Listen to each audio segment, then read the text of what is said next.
título desta série é Três Mensagens Cósmicas, o conflito final da Terra. Se nos acompanhou, desvendamos as profecias do livro do Apocalipse, em particular, Apocalipse capítulo 14, versículos 6 a 12. Vamos supor que você more a uma boa distância no campo e que haja uma estrada estreita que leva à sua residência. Suponha que haja um rio e uma ponte que você precise atravessar para chegar em casa. Seu filho, aos 17 anos, acaba de tirar a carteira de motorista. É uma noite escura e chuvosa. Ele não está em casa. Você recebe a notícia de que a ponte caiu, de que há problemas na estrada. Qual o seu primeiro instinto? Bem, é mandar uma mensagem para ele, certo? Ou ligar para ele imediatamente. Ele se ressentirá desse aviso? Se a ponte caiu, ele certamente vai querer o aviso. No livro do Apocalipse, Deus nos convida com amor, mas há avisos. Porque no futuro existem algumas pontes caídas e Deus quer que sejamos capazes de atravessar aquele rio do erro que flui e entender a sua verdade, e Ele quer que cheguemos em casa. Vamos orar? Pai Celestial, Tu tens o grande desejo de nos trazer para o lar, de nos levar da terra para o céu. Como um pai amoroso que quer o filho em casa numa noite escura e tempestuosa, nos guias pela tempestade, pelo rio da dificuldade até o lar. E te agradecemos pelas mensagens no livro do Apocalipse para nos guiar em nome de Cristo. Amém. Meu tópico durante esta apresentação são os enganos finais de Satanás. O livro do Apocalipse desvenda os planos do maligno e também os planos de Deus são revelados. Numa deslumbrante manhã de setembro em Chicago, uma história horripilante começou a surgir. Uma jovem de nome Mary Kellerman despertou naquela manhã com uma dor de cabeça terrível. Uma breve história do que aconteceu foi escrita recentemente por Dan Fletcher. O nome desta jovem era Mary Kellerman. Com dor de cabeça e sintomas de resfriado, seus pais deram-lhe Tylenol ao acordar. 4 horas depois, Mary Kellerman, de 12 anos, faleceu. Os pais estavam completamente arrasados. Contudo, esse foi somente o início daquela manhã de setembro de 1982, em Chicago. Pouco tempo depois, um funcionário dos Correios chamado Adam Janus também morreu logo após tomar Tylenol. Antes do dia terminar, o número de mortos começou a aumentar. Na verdade, em poucos dias, ele havia crescido significativamente. O único elo era que todas as vítimas haviam ingerido Tylenol de força extra. Quando a polícia começou a investigar isso, quando os especialistas em química começaram a analisar, descobriram que essas cápsulas de Tylenol eram produzidas em fábricas diferentes e vendidas em lojas diferentes. A única conclusão a que puderam chegar foi que alguém estava adulterando essas cápsulas de Tylenol. A única conclusão deles foi que alguém as estava misturando com veneno de cianeto de potássio. A cidade e a nação estavam em completo pânico. Após os testes, cada uma das cápsulas provou estar misturada com cianeto de potássio em um nível tóxico o suficiente para fornecer milhares de doses fatais. Algum louco, algum maníaco, alguma pessoa insana estava adulterando aquelas cápsulas. Houve um pânico nacional. As cápsulas e o Tylenol foram recolhidos das lojas, gerando um prejuízo de milhões e milhões de dólares para o fabricante. A polícia então circulou pelas ruas de Chicago com um alto-falante alertando a população. Se tiverem Tylenol em casa, descartem-no, joguem fora, pois está contaminado com veneno. Ao deparar-me com essa história tão trágica, um pensamento me veio à mente. As pessoas que ingeriram essas cápsulas, na verdade, pensavam que estavam consumindo algo que traria benefícios à sua saúde, algo que aliviaria a febre, algo que diminuiria a dor de cabeça. Elas pensavam estar tomando algo benéfico, mas era um veneno que levaria à morte. Será que na geração em que vivemos, nesta geração em particular, poderiam existir cápsulas de Tylenol adulteradas, mas de um tipo espiritual? Você diz, do que você está falando? Seria muito possível que estejamos tomando um veneno espiritual que pensamos nos trazer vida, mas que na verdade é uma falsa doutrina, o vinho da Babilônia, do qual o Apocalipse fala e que de fato é fatal? A Bíblia diz em Provérbios 16, 25, não perca este texto. Há um caminho que ao homem parece direito. Como parece o caminho? Parece certo, parece apropriado. Mas o seu fim é o caminho da morte. Alguém diz, bem, a sinceridade não é suficiente? Você pode ser muito sincero, mas na verdade você pode estar sinceramente enganado. Se eu dirijo numa noite de nevoeiro e há uma curva na estrada e sigo reto para um penhasco, posso ser sincero, mas isso pode acabar em morte.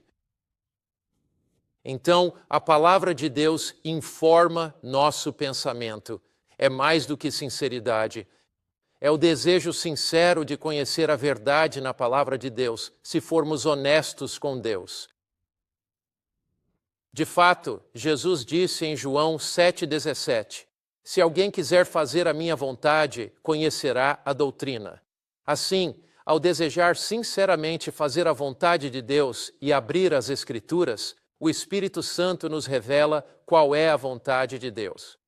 Mas podemos ser sempre sinceros, mas confiando em nossa própria opinião, confiando em líderes da igreja, confiando em uma organização político-religiosa que a Bíblia chama de Babilônia. O livro do Apocalipse revela os planos de Deus e também desvenda o erro na derradeira e última geração. A mensagem divina do tempo do fim é levada por 3 anjos no meio do céu. O primeiro anjo voa e a Bíblia diz, vi outro anjo voando pelo meio do céu, tendo o evangelho eterno. Esse anjo tem o evangelho da bondade, graça, misericórdia e poder transformador de Deus. Este primeiro anjo revela que nada podemos fazer para nos salvar, a salvação está em Jesus Cristo. A mensagem vai para toda nação e povo, mas o anjo realça aspectos do evangelho há muito negligenciados. O anjo diz em voz alta para que todo o mundo possa ouvir, temam a Deus e deem glória a Ele, temer, respeitar, obedecer a Deus. Deem glória a Ele no seu estilo de vida, no que consomem, no que veem, ouvem e nos lugares que frequentam.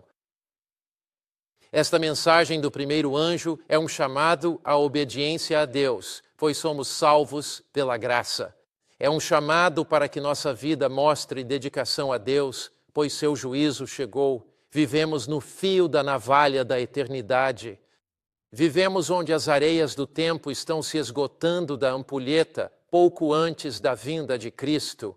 E a Bíblia nos convoca, nesta era de evolução, nesta era de desumanização de seres humanos, a adorar o Criador de volta à santidade da vida. Essa é a mensagem do primeiro anjo.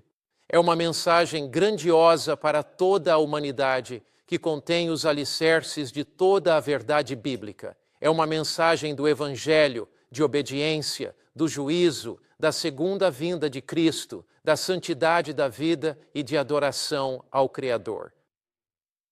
Mas o segundo anjo voa dizendo, Babilônia caiu, caiu. Como vimos, Deus está nos chamando para viver vidas piedosas à luz da hora do juízo. Ele nos chama a nada entre nossa alma e Salvador. Ele está nos chamando para uma decisão nesta hora da história da terra. Mas o anjo voa em Apocalipse 14, 8, diz, outro anjo seguiu dizendo, a mensagem do segundo anjo, Babilônia caiu, caiu, aquela grande cidade, pois ela deu a beber a todas as nações do vinho da ira da sua fornicação. Introduzimos essa mensagem do segundo anjo em nosso último programa, nossa última apresentação. Nós enfatizamos que Babilônia representa um sistema religioso que se tornou falso. Apocalipse 17 descreve uma mulher sobre uma besta escarlate, vestida em púrpura e escarlate. Na Bíblia, mulher representa a profecia. Isso está em Jeremias 6, 2 e Efésios 5. A mulher verdadeira é a noiva de Cristo. A mulher caída é quem deixou Jesus, unida ao poder estatal. Assim, a mulher, a igreja caída, cavalga o Estado. Ela tem Babilônia a Grande escrita na testa. Na última apresentação, notamos que Babilônia é um sistema religioso apóstata que distorce a verdade, substituindo ensinamentos do Evangelho por teorias humanas. Entendemos que Babilônia significa confusão, valores religiosos confusos e opiniões humanas no lugar da palavra de Deus e da verdade divina. Continuamos desvendando o mistério da Babilônia a Grande nesta apresentação. Em Daniel 7, 17 e 23, a Bíblia discorre sobre bestas e as representa como sendo reinos. Essas 4 grandes bestas são 4 reis que surgem da terra. A 4ª besta será o 4º reino na terra. Então, quando lemos em Apocalipse 17 sobre Babilônia, a mãe das prostitutas, lemos sobre uma grande igreja-mãe vestida de púrpura e escarlate.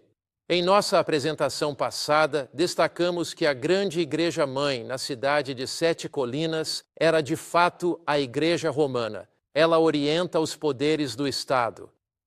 Nos dias finais da terra, igreja e Estado se unirão.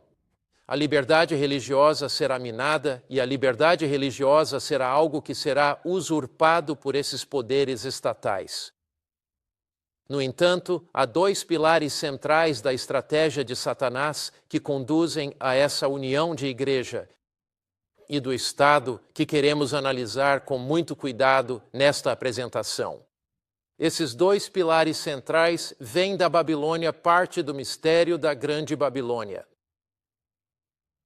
Babilônia representa confusão religiosa. Quais eram os 2 pilares principais da Babilônia? Como era a religião da Babilônia antiga e de que forma isso se manifestará na Babilônia espiritual de hoje? Lembre-se, Apocalipse 18, 2 diz: Caiu a grande Babilônia e se tornou morada de demônios. Isso se refere ao espiritismo, à ação de espíritos malignos. Prisão de todo espírito imundo e ninho de toda ave imunda e detestável. A Babilônia antiga era o centro do espiritismo e o povo temia os espíritos. Eles acreditavam na reencarnação dos mortos. Quando os mortos viviam, seguiam vivendo e voltavam em outra forma. A Babilônia era o centro da imortalidade. Era o centro da ideia de uma essência imortal no indivíduo, a que poderíamos chamar alma imortal. Isso fazia parte da filosofia babilônica, e eles acreditavam que ao morrer, a pessoa de fato vivia na imortalidade e às vezes poderia retornar. Os babilônios antigos criam que o espírito desencarnado ia ao submundo na morte. Por isso eles adoravam essas imagens, porque acreditavam que eram imagens ou encarnações daqueles que haviam morrido ou dos deuses, na verdade, e acreditavam que estavam adorando esses deuses. A ideia de que quando você morre, existe uma alma imortal que continua eternamente, isso pode te surpreender. Não vem do cristianismo, você diz. De onde vem essa ideia? Gregos popularizaram a alma imortal nos escritos de Platão e Sócrates. E então eles acreditavam que na morte havia uma alma que deixava o corpo. Veio da filosofia grega, mas de onde eles obtiveram isso? Eles, é claro, obtiveram isso da Babilônia. Quando você retornar a Ezequiel 8, 13 a 14, encontrará mulheres que vieram ao templo de Deus e elas tinham aceitado essas ideias babilônicas. Elas se infiltraram na igreja, no Israel antigo. Veja o que diz o profeta. Ele me disse: vire-se, verá maiores abominações. São abominações em Israel, na igreja. São ensinamentos babilônicos que praticam. Então ele me levou à porta norte da casa do Senhor e, para meu espanto, você pode imaginar como o profeta se espantou ao ver mulheres ali chorando por Tamuz. Agora, aqui em Israel, no templo da casa do Senhor, há mulheres israelitas que estão a chorar por quem? Por Tamuz. Quem era Tamuz, afinal? Tamuz era um dos deuses babilônicos, o deus babilônico da vegetação. E no que os babilônios acreditavam? Eles acreditavam que quando o seu Deus morria, quando o inverno chegava, o céu se escurecia e as noites eram bem longas. Isso indicaria que o Deus da vegetação, Tamuz, havia morrido. Eles então acreditavam que quando a primavera chegasse, haveria uma ressurreição e Tamuz viveria novamente. Então, tinham a ideia de imortalidade, que ao morrer não se morre de fato, os mortos realmente vivem. Ora, por que Satanás usaria isso como um de seus pilares na Babilônia antiga e como a imortalidade da alma entraria no cristianismo como um de seus pilares? Qual a estratégia de Satanás em tudo isso? Sua estratégia é precisamente esta. Se você conseguir fazer as pessoas acreditarem na imortalidade, se elas crerem que os mortos que se foram podem voltar, elas serão capturadas por espíritos malignos e suas mentes serão levadas dos claros ensinamentos da Bíblia para as doutrinas desses mesmos espíritos malignos. Espíritos é a estratégia de Satanás. Eclesiastes 9:5 nos diz o conceito bíblico da morte. Pois os vivos sabem que hão de morrer, mas os mortos não sabem absolutamente nada, nem terão mais recompensa, visto que a memória deles está esquecida. Então, na Bíblia, quando Deus criou a raça humana, Ele fez Adão do pó da terra e soprou em suas narinas o fôlego da vida, o poder de Deus vivificante, e o homem se tornou alma, criatura e ser vivente. A Bíblia não diz que Deus colocou uma alma no homem. A alma é o produto do corpo criado por Deus e do fôlego de vida. Ao morrer, o que acontece?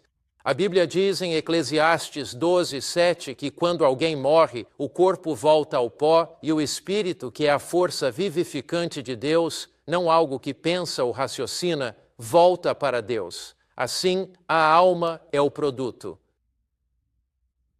É o resultado de Deus soprar seu fôlego em seres humanos, formando o corpo. Outra palavra para alma é ser vivente.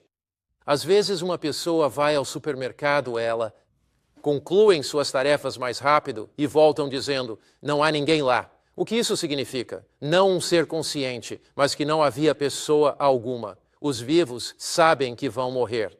Na Bíblia, a morte é apenas um sono e os mortos não sabem de tudo.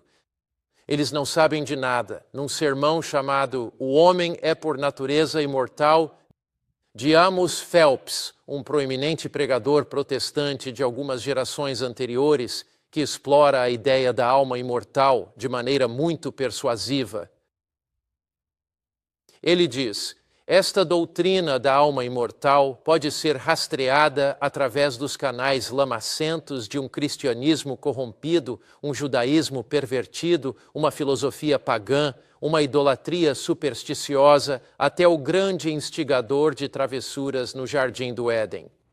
Os protestantes a tomaram dos católicos, estes dos fariseus, estes dos pagãos, e os pagãos da antiga serpente, que primeiramente pregou a doutrina nas profundezas do paraíso a um público disposto a ouvir e acatar a nova e fascinante teologia. Vós certamente não morrereis. O que foi que Lúcifer disse a Eva quando ele veio ao jardim? Ele disse a ela, certamente não morrerás. Você é naturalmente imortal. Há uma essência em você que é imortal.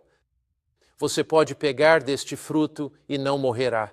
Então, a ideia da imortalidade da alma, a ideia de que a morte não é morte, a ideia de que você sabe mais na morte do que sabia em vida, isso não vem do cristianismo, mas é um dos ensinamentos da Babilônia que vem direto do Jardim do Éden, e as palavras de Satanás: certamente não morrerás.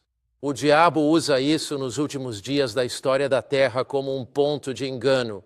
Apocalipse 16:14 diz que espíritos demoníacos fazem sinais e vão aos reis da terra e de todo o mundo para reuni-los para a batalha do grande dia de Deus Todo-Poderoso. Qual é essa batalha? É a batalha do Armagedon. Este conflito final entre o bem e o mal, este conflito final entre Cristo e Satanás. Este conflito final, onde igreja e Estado se unem e as forças do inferno se focam no povo de Deus para destruí-lo. Mas o que é em um tempo de crise, o que é em um tempo de desastre econômico, o que é em um tempo de desastre político, o que é em um tempo em que o mundo inteiro parece incerto e se desmoronando, o que é que traz o mundo de volta a essa unidade? São os espíritos demoníacos operando milagres por meio de falsas religiões, a fim de unificar os reis da terra num bloco de poder, com o intuito de oprimir o povo de Deus e, deste modo, buscar a unidade mundial através de uma grande abordagem de unificação global. Percebam, o que acontece com essa noção de alma imortal? Qual é o seu efeito? Como ela influencia o cristianismo prático?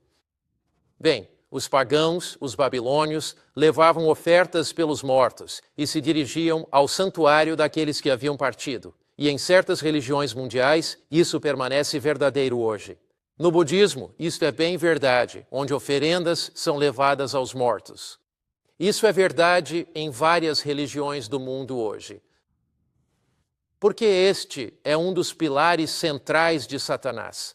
Primeiro, ele se torna uma falsa revelação da verdade e afasta as pessoas da verdade objetiva, a verdade clara da palavra de Deus. Mas também estas ofertas acabam por se tornar um substituto para um real compromisso de coração com Jesus, e os espíritos dos demônios se tornam substitutos para o único Redentor do nosso mundo, Jesus Cristo. Há uma única oferta, a de Jesus. Ele já fez essa oferta, então não precisamos vir com a oferta de nossas obras, nossa justiça. Não precisamos vir com medo, tentando nos acertar com Deus. Nós vamos a Deus através de Cristo. Viemos a quem diz: quem vem a mim, de modo algum o lançarei fora. Com profundo compromisso com quem diz: vinde a mim. O Cristo gentil, amoroso e compassivo, cuja graça flui do coração, diz: vinde a mim. Assim não precisamos de ofertas pelos mortos. Apocalipse 14:13 diz: bem-aventurados os mortos que desde agora morrem no Senhor. Sim, diz o Espírito, para que descansem do seu labor e suas obras os sigam. O livro do Apocalipse é muito claro. Os mortos repousam de seu labor. Como diz o livro de Jó, eles nunca mais voltarão para sua casa, eles descansam. 53 vezes a Bíblia diz que a morte é apenas um sono. Na Bíblia, a morte é um descanso. Quando morremos, descansamos da calamidade da vida. Descansamos da dor destes corpos físicos. Descansamos da angústia que ocorre aqui nesta vida, de toda a sua dor e sofrimento. Descansamos. Sabe, quando você vai dormir, você dorme momentaneamente. E no momento seguinte você sabe que está acordando, certo? Ao dormir, sem sono profundo, você não pensa: eram 10 horas, fui dormir e agora 11 horas. Sua mente nem registra. Por quê? É um descanso total e perfeito.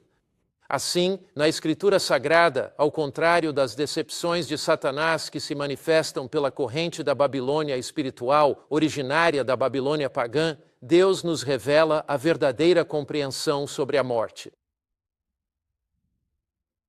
Na Escritura, a morte é um sono, um repouso mencionado 53 vezes até o retorno do Senhor.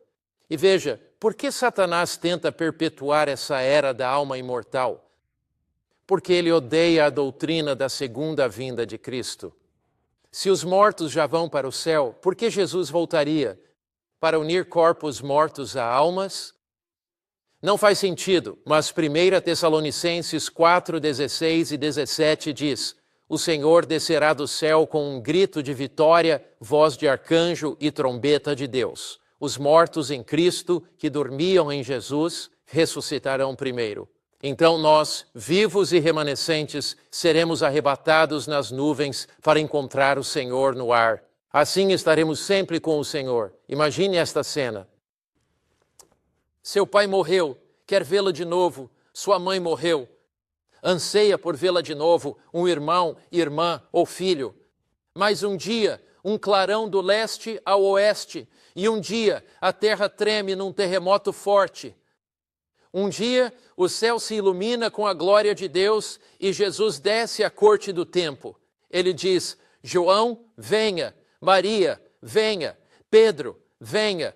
Alice, saia. O Senhor descerá com um brado, voz de arcanjo e trombeta divina. É a vitória. Pecado, sofrimento e dor não existirão. O diabo odeia isso, então ele perpetua essa ideia na raça humana. Não pense muito na segunda vinda de Cristo, porque existe uma espécie de alma etérea e mística que abrir suas asas para o céu. Porque tantas igrejas carecem de poder espiritual?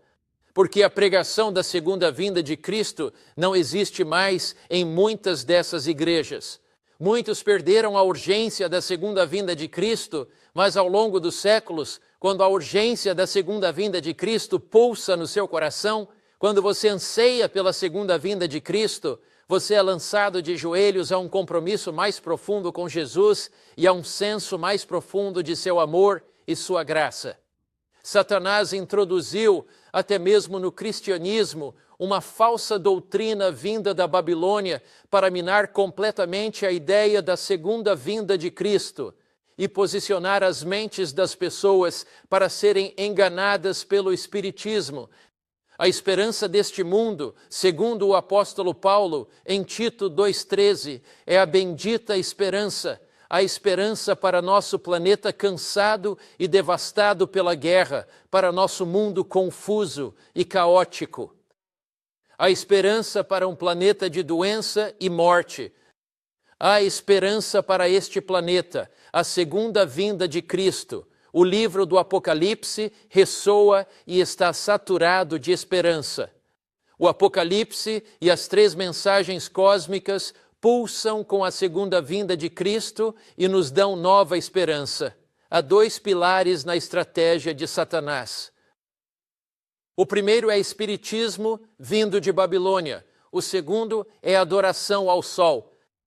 Enquanto o espiritismo prepara nossa mente para enganos, enquanto o espiritismo nos afasta da realidade da segunda vinda de Cristo, a adoração ao sol mina nossa confiança no Criador e leva homens e mulheres a desobedecerem à clara ordem de Deus que dizia: lembra-te do dia de sábado para o santificar. A antiga adoração ao sol vem do Egito, onde adoravam Amon-Ra, o deus sol, da Babilônia, onde adoravam Bel-Marduk, o deus sol, da Pérsia, onde adoravam Mitra, passando para Roma, e o deus sol, eternidade, Veritis. Então, todas as culturas pagãs adoravam o deus sol. Há uma história incrível que o leva de volta ao livro do Dr. James Fraser, volume 1 a 5, 29, em A Adoração da Natureza, uma incrível história onde ele aponta que na antiga Babilônia o sol era adorado desde tempos imemoriais. Assim, o sol se tornou aquele objeto luminoso nos céus, e enquanto os pagãos olhavam para este objeto luminoso nos céus, eles acreditavam que quando o sol brilhava nas proporções certas, suas colheitas cresciam. Quando o Deus Sol estava zangado, queimava as colheitas. Quando a escuridão escondia o sol e não chovia, as colheitas também murchavam e morriam. Então eles consideravam o sol uma divindade e o reverenciavam como o Deus Sol. Em Ezequiel 8,16, essa influência babilônica, vinda da adoração ao sol, de fato penetrou em Israel. Então ele me levou ao pátio da casa do Senhor, bem no templo. E ali, à entrada do templo do Senhor, entre o pórtico e o altar, estavam cerca de 25 homens, de costas para o templo do Senhor. Ora, se você está de costas para o templo do Senhor, isso significa que o templo fica virado para o leste. Então, se suas costas estão para o templo do Senhor, para onde você está virado? Para o leste. A Bíblia diz, com os rostos para o oriente. E o que estavam fazendo? Adoravam o sol na direção leste. Pode você imaginar isso em Israel, onde o próprio Deus disse à nação nos mandamentos: lembra-te do dia de sábado para o santificar.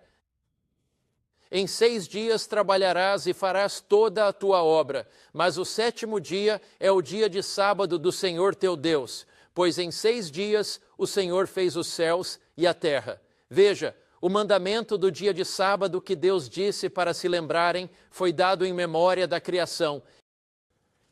E aqui em Israel, o próprio povo de Deus, para quem foram dados os mandamentos do Senhor para cada geração e para toda a humanidade através da sua história, permitiu que se infiltrasse nessa comunidade uma quantidade limitada da adoração ao sol, que o diabo queria impactar toda a comunidade. Em cada geração, Satanás buscou exaltar a criação em detrimento do Criador. Por essa razão, a questão da adoração sabática é de grande importância. Se você se afasta da adoração ao Criador, a consequência natural é passar a adorar a própria criação. Se deixar de adorar o Criador, a conclusão lógica é adorar as obras de suas próprias mãos, e o humano é exaltado acima do divino. A adoração no sábado nos convida a descansar em nosso Criador, confiar em seu amor e graça, crer em seu poder e ser transformados por sua força. Ela nos chama de volta para descansar em sua graça, nele confiar. Aqui é real. Houve aqueles que viraram as costas para a lei de Deus, viraram as costas para o templo de Deus, viraram as costas para o Criador do céu e da terra e de fato se voltaram para o leste e adoraram o sol. Os princípios de Babilônia, como a adoração ao sol segundo a Bíblia, entrariam na igreja cristã numa era de concessão. Você diz, como isso pôde acontecer? Deixe-me voltar aos primeiros séculos, voltar à história, quando o Império Romano está desmoronando. A Igreja Romana está crescendo em sua autoridade, crescendo em seu poder. John Eddy escreveu na Enciclopédia Bíblica, página 561, domingo era um nome dado pelos pagãos. Note, dia do sol. Ao primeiro dia da semana, pois era o dia dedicado à adoração do sol. Observe que a adoração ao sol era amplamente praticada nessas culturas pagãs. No calendário, o dia do sol foi o primeiro, pois era o deus principal. A segunda era o dia da lua, e assim por diante em sua cultura. Mas como então o culto dominical conseguiu se introduzir na igreja cristã? A adoração de domingo surgiu com o tempo. Levou séculos para que se desenvolvesse, mas se tornou proeminente, particularmente na época de Constantino. Constantino tinha forte afinidade pela adoração ao sol. Veja a declaração de Edward Gibbon, autor de Declínio e Queda do Império Romano, volume 3, página 237. Ele diz: o sol era universalmente celebrado como guia e protetor invencível de Constantino. Constantino tinha essa afinidade com o sol. O Império Romano, nos dias de Constantino, está desmoronando. Naquela época, tribos bárbaras do norte estão descendo. Constantino quer fazer tudo para redimir e salvar seu império. Ele move sua capital de Roma para Constantinopla. Mas, na tentativa de salvar seu império, o imperador Constantino age da seguinte forma: É lógico, então, como diz Gibbon, que em 321 d.C., para unir o império em meio à agitação social, Constantino aprovou a primeira lei dominical, porque os pagãos já adoravam o Deus Sol. Os cristãos agora começaram, muitos deles, a adorar no domingo porque Cristo ressuscitou dos mortos naquele dia. A Bíblia nunca manda adorar o domingo pela ressurreição de Cristo, mas alguns cristãos se desviaram para se harmonizar com a maioria da sociedade. Primeira lei dominical, 321 depois de Cristo. No dia do sol, magistrados e pessoas da cidade descansem e as oficinas fechem. Note, não é lei de adoração. É uma lei que se impõe socialmente no que Constantino considera o melhor para a sociedade, mas a Igreja, unindo-se ao Estado por meio de concílios, estabelece o domingo como dia de descanso e adoração, contrário à Bíblia. Decretos do Estado e concílios da Igreja acabaram por estabelecer o domingo como dia de adoração, em contradição à lei de Deus que diz: lembra-te do dia de sábado, quarto mandamento, para o santificar. 6 dias trabalharás, e o 7º é o sábado do Senhor teu Deus. Deus disse: lembra-te, porque ele sabia que nos primeiros séculos, o compromisso entraria na igreja cristã. Existe evidência histórica de que isso ocorreu e que essa concessão aconteceu naqueles primeiros séculos para amalgamar, isto é, unir estas duas festividades, o paganismo e o cristianismo. No The Catholic World, página 809, linha: o sol era um deus primordial pagão. Os católicos reconhecem isso. A igreja nesses países parece ter dito: mantenham esse antigo nome pagão, permaneça consagrado e santificado. Assim, o domingo pagão de Balder, o Deus Sol, virou o domingo cristão de Jesus. O que aconteceu? Num período de grande crise, quando o Império Romano estava a desintegrar-se, Constantino instituiu um dia de descanso para a sociedade. Líderes da igreja, em decretos e concílios eclesiásticos, para unir o império e evangelizar os pagãos. Eles já haviam adotado as vestes dos pagãos, com os sacerdotes usando frequentemente roxo e escarlate. Já renomearam imagens pagãs, as trouxeram à igreja e as nomearam em honra de santos, como Pedro. Agora, em outra medida de compromisso, para tentar unir o cristianismo ao paganismo e para facilitar a conversão dos pagãos, adotaram o domingo. Em As Duas Babilônias, de Alexander Hislop, na página 105, ele diz o seguinte: para conciliar os pagãos ao cristianismo nominal, Roma, com sua política habitual, buscou amalgamar ou unir os feriados cristãos e pagãos de domingo. Então, o que vemos? Estamos vendo o cálice do vinho de Babilônia e suas imagens entrarem na igreja cristã. Vemos a ideia da imortalidade da alma, de que a alma vive, adentrar na igreja cristã. Vemos a adoração dominical na igreja cristã. Isso é contrário aos ensinamentos da palavra de Deus. É por isso que Deus lhes envia 3 mensagens cósmicas. É por isso que Deus envia esta mensagem do segundo anjo: caiu Babilônia, meu povo, saiam de seus erros.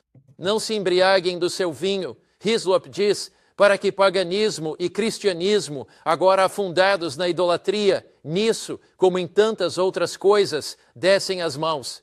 Assim, o que aconteceu nos primeiros séculos, práticas pagãs, segundo a história, inundaram a igreja e o paganismo, e o cristianismo se uniram. Eu os chamo hoje não para uma fusão de paganismo e cristianismo, mas para a pura verdade bíblica da palavra de Deus.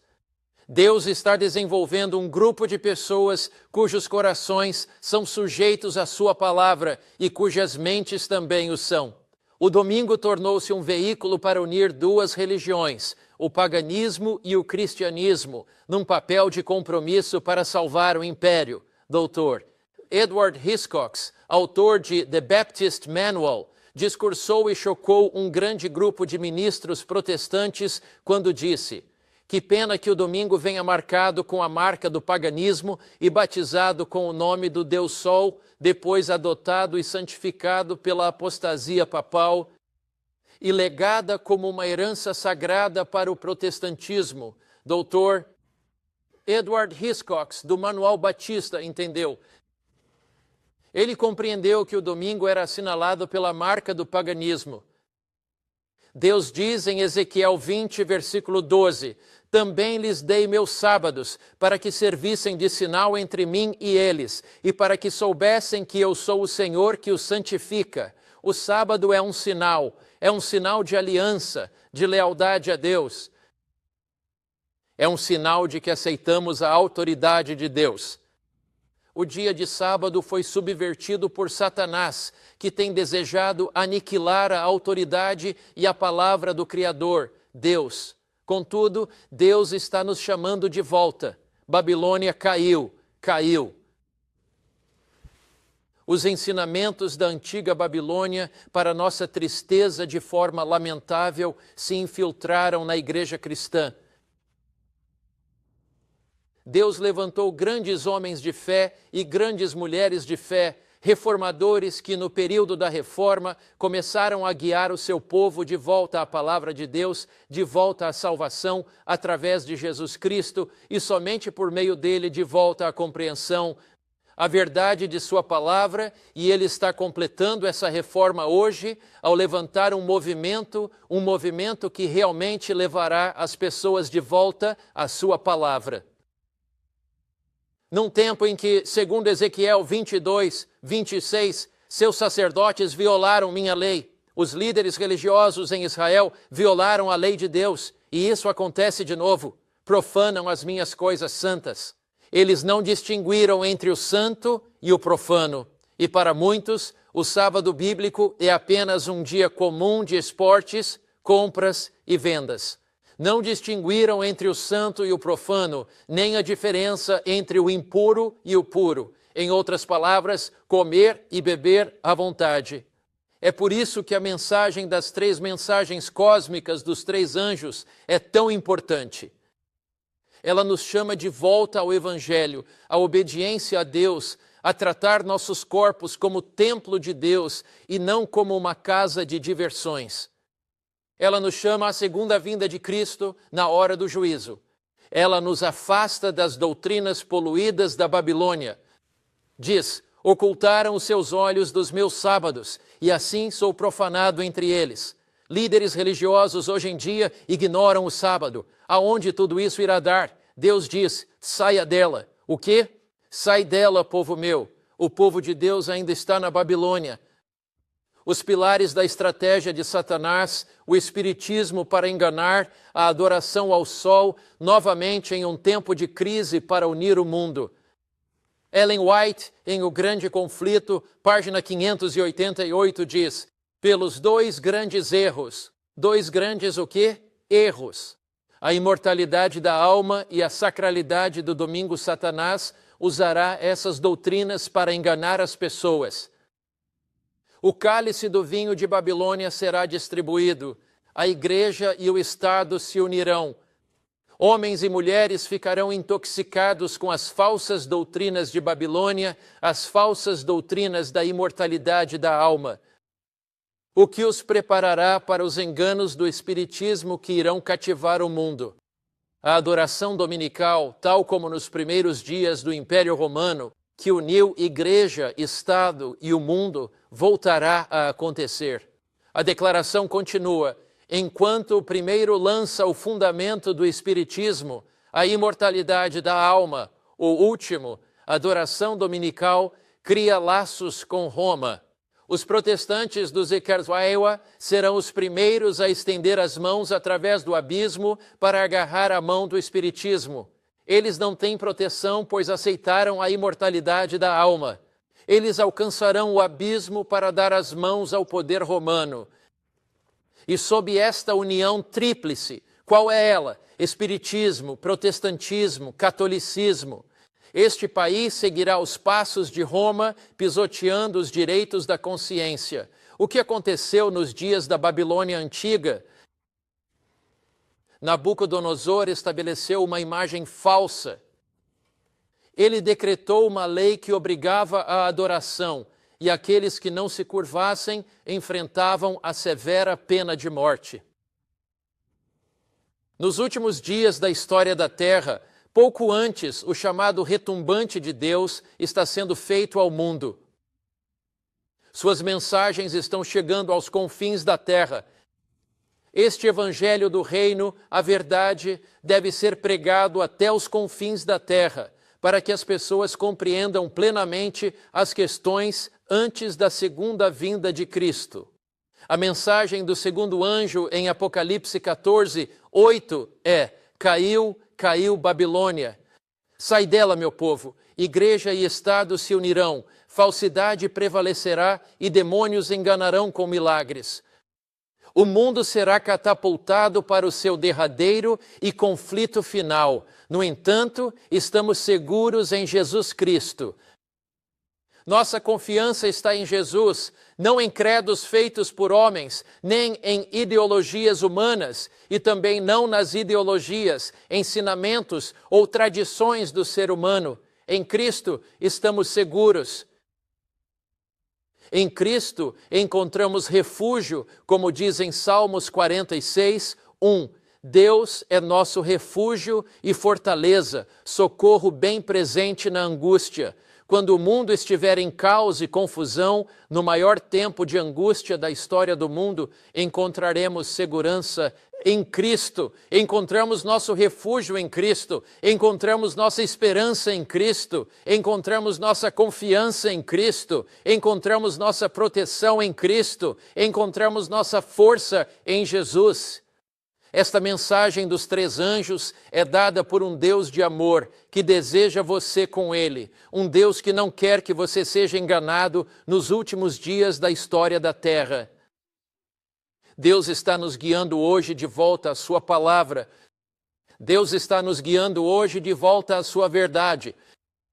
Deus está nos guiando hoje a uma compreensão mais plena, profunda e completa do que significa ser um seguidor de Jesus. Você pode ser um cristão comprometido com Cristo e nunca ter ouvido essas coisas antes, mas ouve a mensagem da verdade, uma mensagem que não tem sido pregada em sua igreja, a mensagem dos três anjos, uma mensagem cósmica para preparar homens e mulheres para o conflito final da terra. Seu coração responde: é hora de sair. Talvez já tenha ouvido isso antes. Talvez você seja um cristão adventista, mas que estava acomodado, laodiceano, e sente que há uma mensagem para seu coração e Deus o está chamando. Ele diz: santifica-os por meio da tua verdade. A tua palavra é a verdade. Deus apela a quem crê que pode se ir direto a Jesus, sem imagem, sem vida de intermediário. O apelo de Deus é para os que anseiam por Cristo, que veio e voltará para os levar para casa. O apelo de Deus é para um grupo que o adora como Criador do céu e da terra, e o adora no sábado bíblico. O mundo se encontra embriagado com as falsas doutrinas de Babilônia. Em Apocalipse, capítulo 18, versículos 2 e 4, lemos: Ele clamou em alta voz: caiu, caiu a grande Babilônia, e ouvi outra voz do céu: sai dela, povo meu. Com suavidade, Cristo apela: sai dela, povo meu. O povo de Jesus está em Babilônia. O povo de Jesus bebeu do vinho de Babilônia, e ele os ama. Com ternura e amor, ele apela: saiam dela, meu povo, para não partilharem de seus pecados, nem receberem suas pragas. Pecado é a transgressão da lei de Deus. Então Deus nos chama para sair de toda e qualquer igreja que quebre a lei. Jameson, Fossé e Brown comentam: em toda igreja apóstata há invisíveis de Deus, sua verdadeira igreja. Para estarem seguros, devem sair. Esse é o apelo ao seu coração. Sai dela, povo meu. Saiam da falsa e enganosa ideologia da Babilônia. Aceite a pura verdade que vem da palavra de Deus. Abandone todo o ensino feito por homens. Venha para Jesus. Você diz, eu já segui Jesus, Ele tem algo mais profundo para você, outro passo a dar. Você é do seu povo, Ele o identifica como um deles. Mais perto. Do meu coração, Jesus está te atraindo para mais perto agora. Deus está convidando você a dar um passo para mais perto dele hoje. Ele te convida a tomar uma decisão eterna na sua vida agora mesmo, de que você vai seguir a sua vontade. Você fará isso enquanto oramos? Senhor, dê-nos coragem para sair da maioria. Dá-nos coragem, se já somos cristãos, para sair da complacência da religião popular. Ajude-nos a te seguir com paixão, dando-nos força e coragem. Em nome de Jesus, amém. Jesus convida você a ter um dia abençoado.